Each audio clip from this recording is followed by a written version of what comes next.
I think we can maybe start. Yeah, okay. So welcome everyone to our CCMAR seminar sessions. Just a quick reminder to keep yourself muted while the presenters are speaking. And today we're welcoming two researchers from GeoMAR. They're here for the Assemble Plus Transnational Access program, discussing their doctoral research projects on nitric oxide and carbon monoxide measurements in the ocean. And I am going to screw your names up, so I'm very much sorry. Riel, Carlo, Ingeniero, and Guanlin. So welcome, and go ahead. You guys can screen share. Okay, thank you very much, Monica.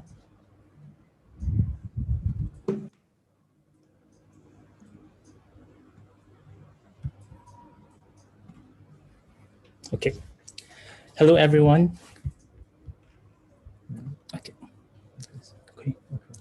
I'm Riel, Ingeniero, and I'm with Guanlin. And we're here from Assemble Plus at CCMAR. And yeah, so we'll be talking about insights into trace gas biogeochemistry research. So first off, I'll introduce myself. I did my master's in Belgium from 2014 to 2016, and currently doing my PhD at GeoMAR. And Guanlin Li did his bachelor's and master's in the Ocean University of China, and also doing his doctorate at GeoMAR. So for the presentation outline, first we'll be talking about our research at GeoMAR, marine science research at GeoMAR, and our research group. Then we will be talking about our own research project, which is nitric oxide and carbon monoxide. So I'll talk to you about GeoMAR. I'm not sure if any one of you are familiar with GeoMAR, but GeoMAR is one of the worldwide leading institute in marine science research in Germany. So our mission is to investigate chemical, physical, biological, and geological processes of the seafloor, oceans, and ocean margins, and their interactions with the atmosphere. Just to give you some overview or quick facts, we are funded by the federal state of Germany and the state of Schleswig-Holstein, and the annual budget for GeoMAR is around 80 million euros. Currently, there are 1,000 employees coming from 40 different countries, and we are doing research in the sea 500 days every year, 50% of which are in large research vessels from different countries. And we currently have 3 research vessels. Our location is in Kiel in Germany. That's northern part of Germany in the state of Schleswig-Holstein. And we are currently in 2 different campuses, the West Shore campus and the East Shore campus in the Kiel Fjord. So when you visit Kiel, just let us know and we'll tour you around. So in the future years, we will be transferring in, we will only have 1 campus, which is in the East Shore campus. We'll be moving all the facilities in our East Shore campus. So as I've mentioned to you earlier, we have 3 research vessels. One is Alcor, which is working in the North Sea and the Baltic Sea and sometimes in the Norwegian coast. We also have Litorina, which is working in the Western Baltic Sea and occasionally in the Central Baltic Sea, North Sea, and the Elbe and Weser estuary. And we also have Polar Fuchs, which is usually working on the coast of Schleswig-Holstein. I've started my PhD around 2 years ago, and I want to show you some of the infrastructure we have in GeoMAR when we have a tour. I did a tour at our building. So this is Yago. Yago is the only manned research submersible in Germany. It is a manned submersible for 2 people. It can dive to a depth of 400 meters to explore and survey the seafloor. Next, I'm showing you ROV Kiel 6000. It's an underwater robot controlled by fiber and power supplied by copper wires. It is designed for dives down up to 6 kilometers. And this is AUV Abyss. It can dive up to 20 hours at a stretch with a program course through the water down to depths of 6 kilometers, and it can provide seafloor map in high resolution using various echo sounders. And you can see on the right is the lander. It's a lander. It can do seismic observation in and deep sea observatories. It, as you all know, doing research in the deep sea is difficult. This is one of example we were shown when I toured our facility in Guiomar. It's a pipe which bursted because of too much pressure underwater. So now I'll be talking about our research focus in Guiomar. So there are 4 research focus areas in Guiomar. First is, how does the ocean influence our climate system? How do marine communities respond to man-made changes? The third is, how can we utilize marine resources in an environmentally sustainable way? And the fourth is, how can we identify the natural hazards of the sea at an early stage? We have 4 research divisions, which is ocean circulation and climate dynamics, marine biogeochemistry, marine ecology, and dynamics of the ocean floor. And Guanlin and I belongs to Research Division 2, which is marine biogeochemistry. Our research group is trace gas biogeochemistry under Research Division 2, which focuses on trace gases. So our working group research interests can be summarized into these points. So we do open ocean and coastal biogeochemistry of nitrogen, carbon, and sulfur, with special focus on upwelling regions or oxygen minimum zones in the Arctic and Baltic Sea. We do measurements and check the cycling and emissions of ocean trace gases such as nitrous oxide, nitric oxide, methane, carbon monoxide, and dimethyl sulfide. We're trying to develop underwater trace gas sensors. So the photo on the bottom right side is our research group colleagues who are working on developing trace gas sensors for different trace gases. And we are also doing research of measurements of short-lived intermediates of nitrogen and sulfur cycles, such as hydroxylamine, dimethyl sulfonylpropionate, and dimethyl sulfoxide. We're also doing biogeochemical time series observations and doing research on nitrogen 15 isotope signature of dissolved nitrate. Our research group is headed by Professor Dr. Herman Bange, which is here in the photo. So our research unit is involved in variety of projects. One main research project that we are in, both Guanlin and I are involved with, is the Boknis-Ek Time Series Station, the Marine Methane and Nitrous Oxide Database. We are also a member of the International Indian Ocean Expedition Core Group, and we're doing project on nitrous oxide in the Southern Ocean. We're also doing bonus integral, which is integrated carbon trace gas monitoring in the Baltic Sea, which is funded by the EU and by the German government. We're doing pathways and emission of climate relevant trace gases in a changing Arctic Ocean research. And of course, our research project, nitric oxide and carbon monoxide. Nitric oxide in the ocean is funded by the German Academic Exchange Service, while the carbon monoxide in the coastal ocean is funded by the China Scholarship Council. So Boknis-Ek, our research in Boknis-Ek started in 1957. It is one of the oldest time series station in the world, actually. So we do monitor various parameters, chemical and biological parameters, and we can see different trends over time. So this is a photo of Guanlin doing measurement in the Boknis-Ek. So using a Niskin bottle and collecting samples for oxygen, as you can see here.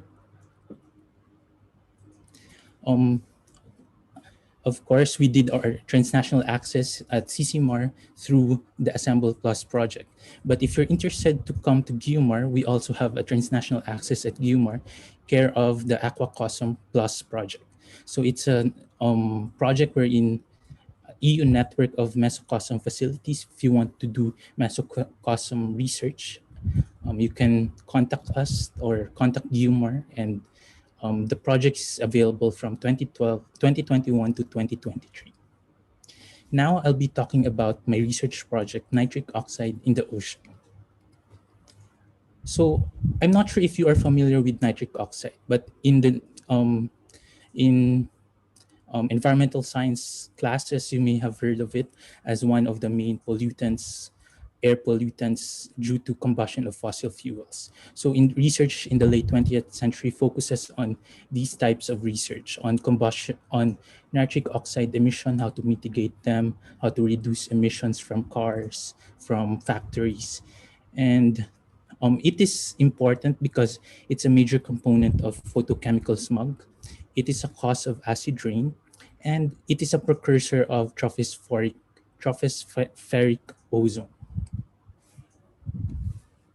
So why do research of nitric oxide in the ocean? First, because there's not that much research going on measuring nitric oxide in the ocean.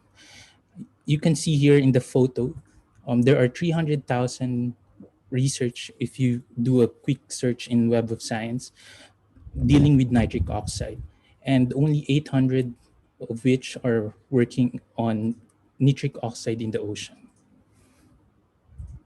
There are only a few publications because mainly it's really difficult to measure nitric oxide because of its um, quick reaction with other chemical compounds, and because it's difficult to measure. I will tell you why it's difficult to measure later on. So why measure nitric oxide in the ocean? First, it's important in the marine nitrogen cycle. This shows you a figure of different fluxes of nitrogen in the marine environment. You can see that nitrogen oxide or nitric oxide is intermediate of the various um, nitrogen cycling processes. So it's an intermediate in the nitrification process from conversion of nitrite to nitrous oxide.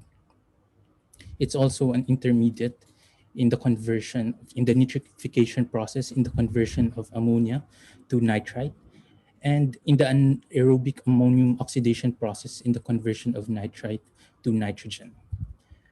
What it's We have realized the role of nitric oxide in the ocean in the recent years. So in 2017, for example, nitric oxide was identified as an obligate intermediate in the nitrification process in the conversion of ammonia to nitrate.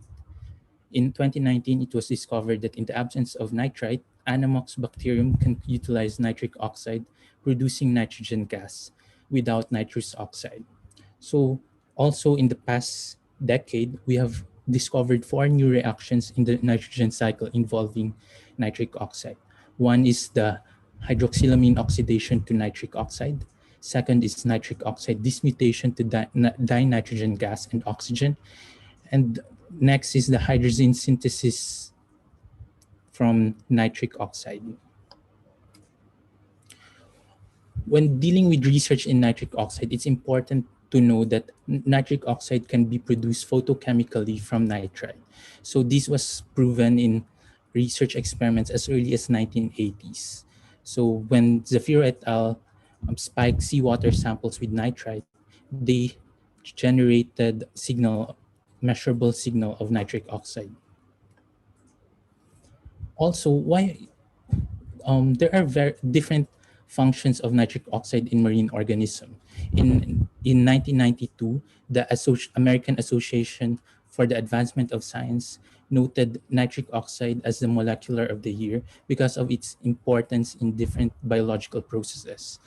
In marine organisms, this includes regulating the timing of life cycle transitions or metamorphosis of organisms in response to environmental stimulus.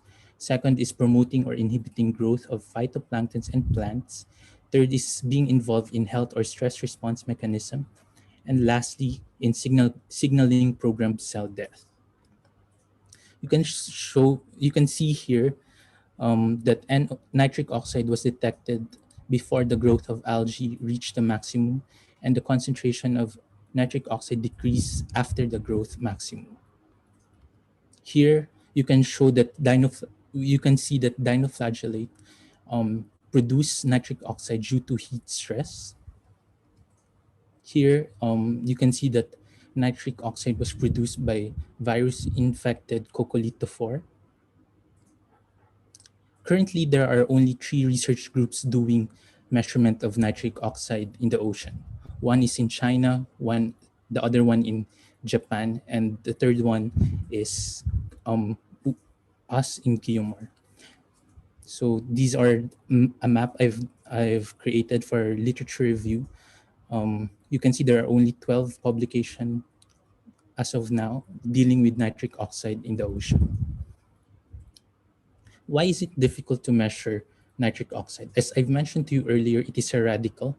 So there is an unpaired electron which reacts um, very fast, very rapidly with different compounds such as different chemicals such as oxygen, superoxide, oxygen radicals, and transition metals.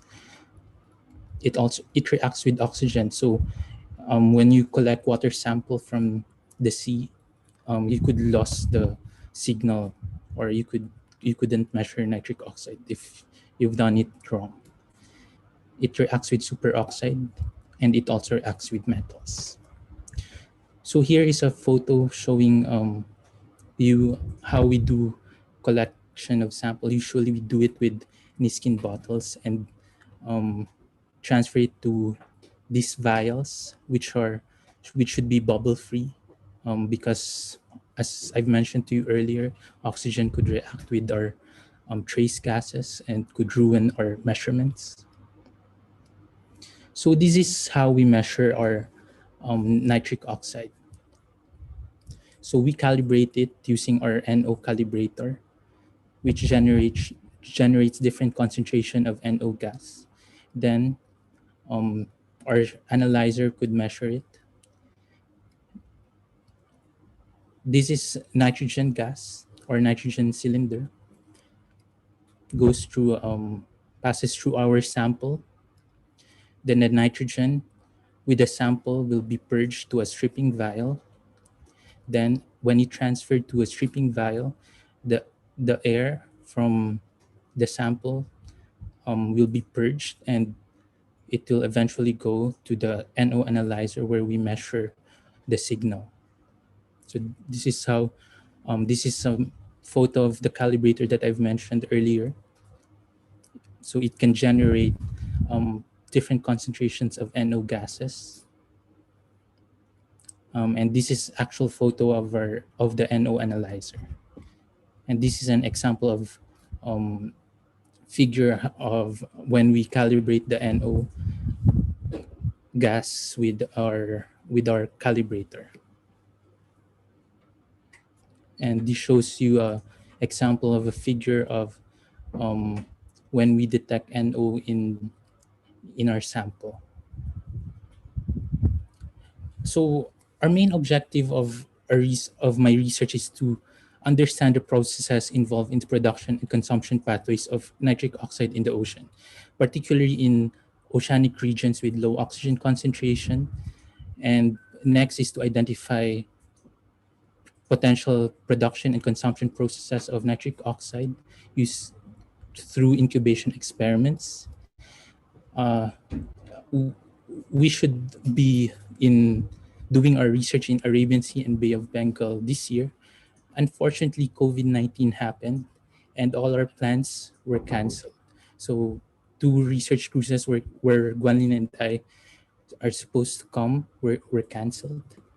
And we thought, what because our time with our PhD grant is also limited, so we thought, what would be an alternative site? And we saw this Assemble Plus call for a call for project proposal, and we applied for this specific transnational access program at CCMAR, and luckily we got in. So now we tried to measure trace gases in selected aquaculture sites in Faro, and we were able to measure detectable concentration of nitric oxide and carbon monoxide. So this is our first flight after a few months in the lockdown, and we brought a lot of sample and a lot of materials to CCMOR. Actually, Dr. Alexandra was really shocked when she saw these lots of materials we brought here. And we did collect samples at the aquaculture site and in the Rio Formosa Lagoon. So now, obrigado, danke, thank you, salamat, sheshe. Guanlin Lee will be talking about carbon monoxide research.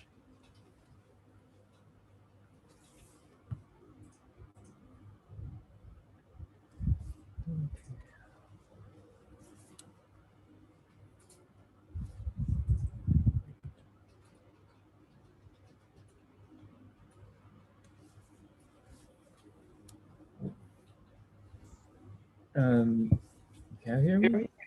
Yeah. Hello again, everyone. Sorry. It's an honor to have this opportunity. Okay. It's an honor to have this opportunity to address such a distinguished audience here. And now I'm Guanlin, working with Professor Herman Banger in GUMA as well, focusing on another tracer greenhouse gas, carbon monoxide. Carbon monoxide is the third most abundant carbon species in the atmosphere after the carbon dioxide and the methane. So CO play an important role for the oxidizing capacity of the Earth's atmosphere. In the troposphere, CO reacts fast with the hydroxide radical. So today I shall be speaking about the carbon monoxide in the upper ocean, the dominant thing in water of the CO microbial consumption. Now my presentation is in 3 parts. The first part I will talk about the major pathways of CO in the upper ocean. This is the rough sketch here, and CO cycling in the ocean depends on the photochemical production of the sedum, small loss to the atmosphere, and the consumption by the largely unknown planktonic bacteria. There are many factors that affect the microbial consumption, like the bacterial species abundance, organic matter concentrations, the temperature, salinity, pH, chlorophyll, nutrients concentration, so on. So,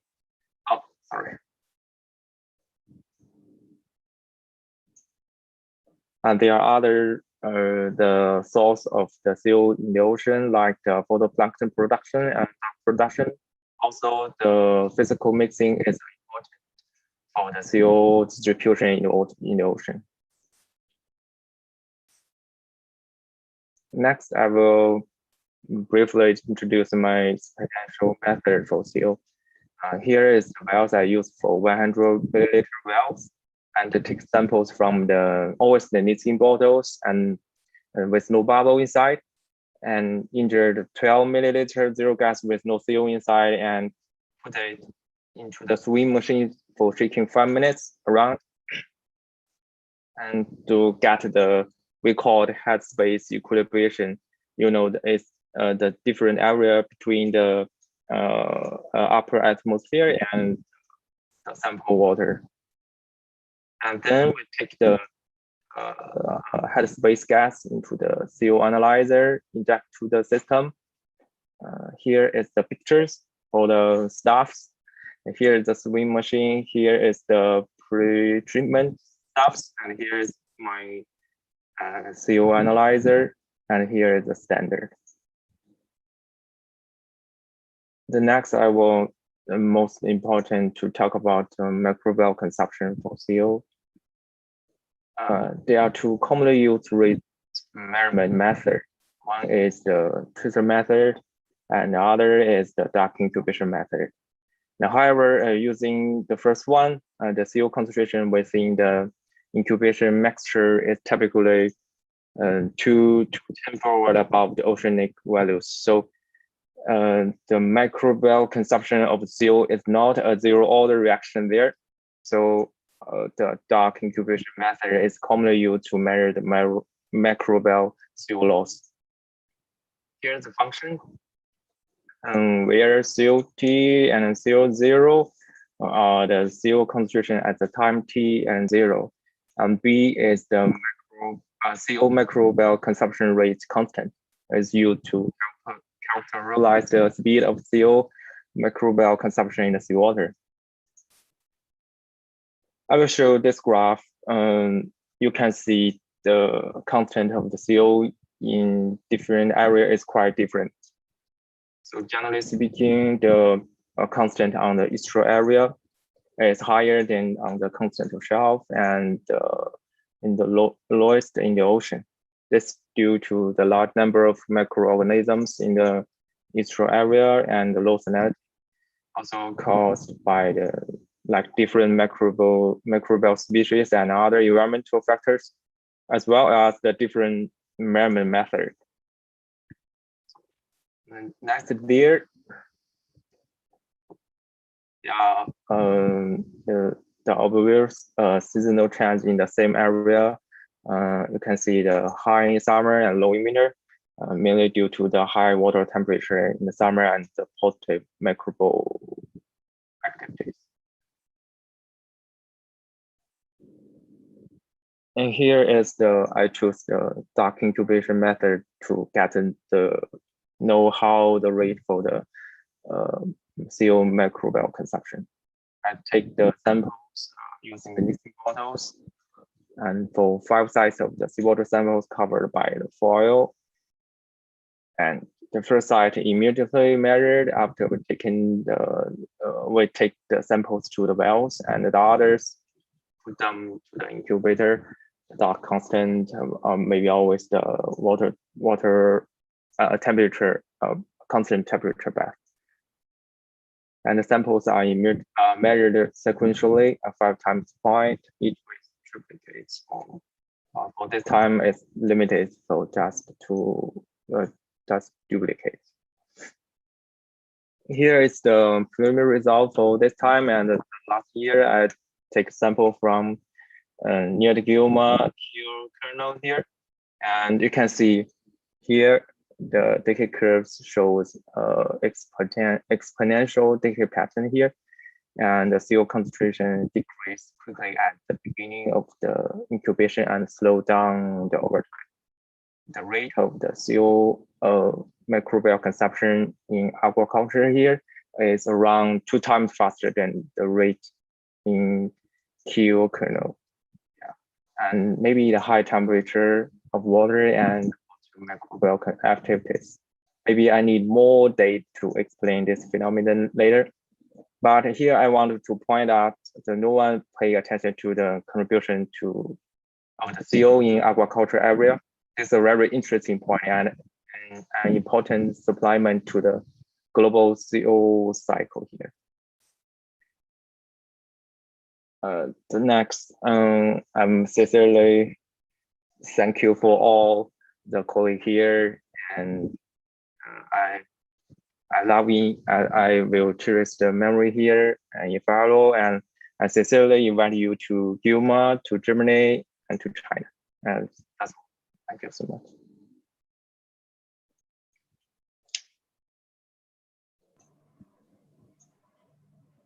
Okay, well, thank you both.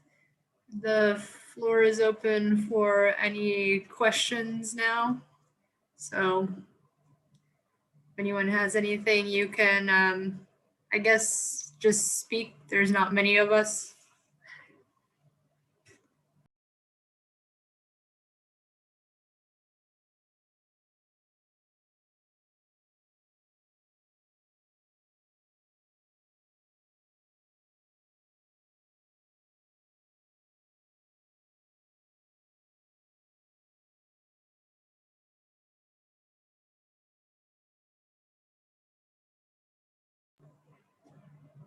Maybe because it's Friday and everyone's a little sleepy.